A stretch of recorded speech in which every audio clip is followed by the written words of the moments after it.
എൻ്റെ ആത്മകഥ സംബന്ധിച്ചിട്ടാണ്. എൻ്റെ ആത്മകഥ ഞാൻ എഴുതിക്കൊണ്ടിരിക്കുകയാണ്. അത് പ്രസിദ്ധീകരിക്കാൻ ഒരാളെയും ചുമതലപ്പെടുത്തിയിട്ടില്ല. ഞാൻ എഴുതിയിടത്തോളമുള്ള കാര്യങ്ങൾ അത് പ്രിൻ്റ് ചെയ്യുന്നതിന് വേണ്ടി ആരെയും ഏൽപ്പിച്ചിട്ടില്ല. അത് ടൈപ്പ് ചെയ്യുന്നതിന് വേണ്ടിയിട്ടുള്ള നടപടിയാണ് എഴുതിയിടത്തോളമുള്ള കാര്യം. ഇന്ന് വന്നിട്ടുള്ള ഒരു കാര്യവും ഞാൻ എഴുതിയതല്ല.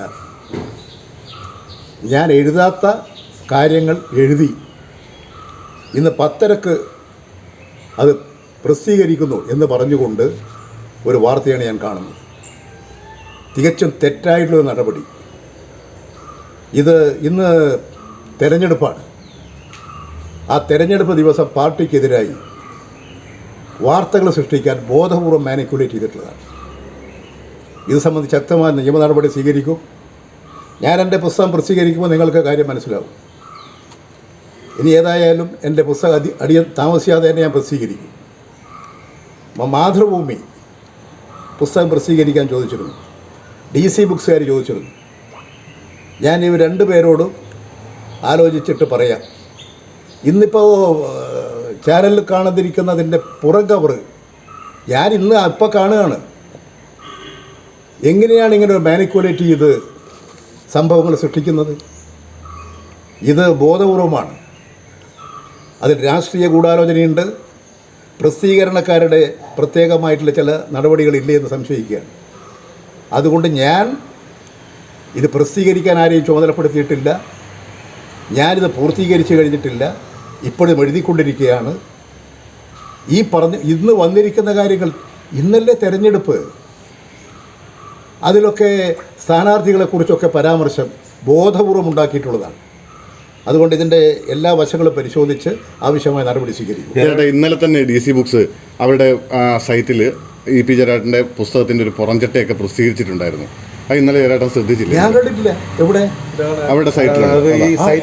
അത് DC ബുക്സിൻ്റെ തന്നെ സൈറ്റാണ്. അവരുടെ സൈറ്റാണ്. ഞാൻ അവരെ ഏൽപ്പിച്ചിട്ടില്ല.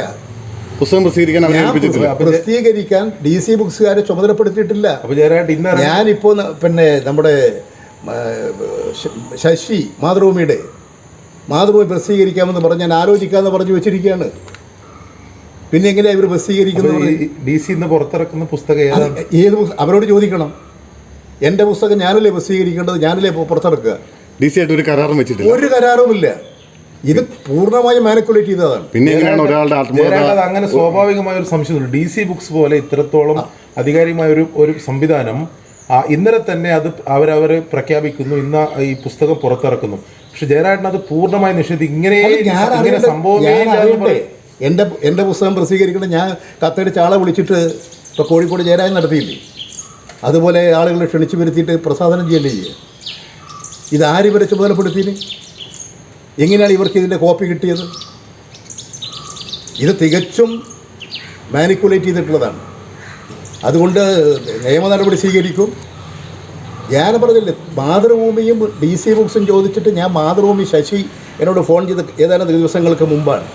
ഞാൻ പറഞ്ഞു കാര്യങ്ങൾ ആലോചിക്കാം, മാതൃഭൂമി എനിക്ക് താല്പര്യമുള്ളതാണ്, ജയരാജൻ്റെ പുസ്തകം മാതൃഭൂമിയാണ് പ്രസിദ്ധീകരിക്കുന്നത് എന്ന് എന്നോട് പറഞ്ഞു. ഞാൻ പറഞ്ഞു ഞാനത് ആലോചിക്കാം എന്ന് പറഞ്ഞു വെച്ചിരിക്കുകയാണ്. പിന്നെ എങ്ങനെ ഇവർ പ്രസിദ്ധീകരിക്കും? കവർ പേജ് ഞാൻ ഇന്നിപ്പോൾ ഈ നിങ്ങൾ TV വന്നപ്പോഴാണ് ഞാൻ കാണുന്നത്. അങ്ങനെ നിശ്ചയിച്ചിട്ടേ ഇല്ല. ഈ കട്ടൻ ചായ പരിപാടിയെന്ന് ഞാൻ എൻ്റെ ബുക്കിൻ്റെ കവർ പേജ് കൊടുക്കും. ഞാൻ കൊടുക്കും. അതെ, ഞാൻ അതാ പറയുന്നത്. ഇതെല്ലാം ഉണ്ടാക്കിയിട്ടുള്ളതാണ്. DC ബുക്സിനെ ചുമതലപ്പെടുത്തിയിട്ടില്ല, അവർക്ക് ഇതിന് കരാർ കൊടുത്തിട്ടില്ല. അതുകൊണ്ട് ഇത് സംബന്ധിച്ചുള്ള എല്ലാ കാര്യങ്ങളും പരിശോധിച്ച് ആവശ്യമായ നിയമ നടപടി. ഇത് തെരഞ്ഞെടുപ്പ് ദിവസം ബോധപൂർവം ആസൂത്രിതമായി നടത്തിയിട്ടുള്ള ഒരു പ്ലാനിങ് ആണ്. ഇതിപ്പോൾ അവരെ സ്ഥിരം തുടങ്ങിക്കൊണ്ടിരിക്കുകയാണ്. അതാണ് അന്വേഷിച്ച് കണ്ടെത്തേണ്ടത്. രാഷ്ട്രീയ താല്പര്യക്കാരുണ്ട്, അവർ പലരെയും ഉപയോഗിച്ചിട്ടുണ്ടാകുമെന്നാണ് ഇപ്പോൾ ഞാൻ കണക്കാക്കുന്നത്. ഈ DC ബുക്സിനെ തന്നെ ഉപയോഗിച്ചിട്ടുണ്ടാവുമോ? അത് അവരെങ്ങനെയാണ് ഇവർ കൊടുത്തതെന്ന് ഇപ്പോൾ അവരോട് ബന്ധപ്പെട്ടിട്ടല്ലേ പറയാൻ പറ്റൂ. അതിൻ്റെ ആളിപ്പോൾ ഷാർജയിലോ മറ്റോ ഉള്ളത്. അതിൻ്റെ ഒരാളെ ഞാൻ ബന്ധപ്പെട്ടു, നിങ്ങൾ എങ്ങനെയാണ് കൊടുത്തതെന്ന്. അത് ഞങ്ങൾ എങ്ങനെയാണ് ബന്ധപ്പെട്ട് ചോദിച്ചിട്ട് അന്വേഷിച്ചിട്ട് പറയാം. കൃത്യമായ മറുപടി പറഞ്ഞില്ല. ഈ ഒരു സാധനം ഞാൻ പറഞ്ഞു, പിന്നെ നിങ്ങളിങ്ങനെ ഒരു വാർത്ത പ്രസിദ്ധീകരിച്ചിട്ടുണ്ട്, ഞാൻ അറിയാതെ നിങ്ങളെ ചുമതലപ്പെടുത്തിയിട്ടില്ല, നിങ്ങളിങ്ങനെ പ്രസിദ്ധീകരിച്ചത് തെറ്റാണ്. ഇങ്ങനൊരു വാക്ക്, ഇങ്ങനൊരു കാര്യങ്ങൾ ഇന്ന് നിങ്ങൾ പ്രസിദ്ധീകരിച്ച വാർത്തകളൊന്നും ഞാൻ എഴുതിയ പുസ്തകത്തിലില്ല. അതുകൊണ്ട് യഥാർത്ഥ കാര്യം എന്താണെന്നുള്ളത് അധികം താമസിയാതെ പുസ്തകത്തിലൂടെ നിങ്ങൾക്കെല്ലാം മനസ്സിലാവും. ചേട്ടാ ഒറ്റ കാര്യം, ഒരു പേജ് പോലും ഡി സിക്ക് എഴുതി കൊടുത്തിട്ടില്ല ഇതുവരെ ഇതുമായി ഞാൻ എഴുതി കൊടുത്തിട്ടില്ല. ഞാൻ DC ബുക്സുകാരുമായിട്ട് ഒരു ധാരണയും ഉണ്ടാക്കിയിട്ടില്ല. എഴുതി പൂർണ്ണമായില്ല എന്നാണോ ഇപ്പോൾ? ഇപ്പോൾ എഴുതിക്കൊണ്ടിരിക്കുകയാണ് ഞാൻ. അവരെ ഒന്നും ഏൽപ്പിച്ചിട്ടില്ല, ഇല്ല. ഒരു പേജ് പോലും കൊടുത്തിട്ടില്ല. ഞാൻ ഒരു പേജ് പോലും ഞാൻ ഇവർ ആരെയും ഏൽപ്പിച്ചിട്ടില്ല.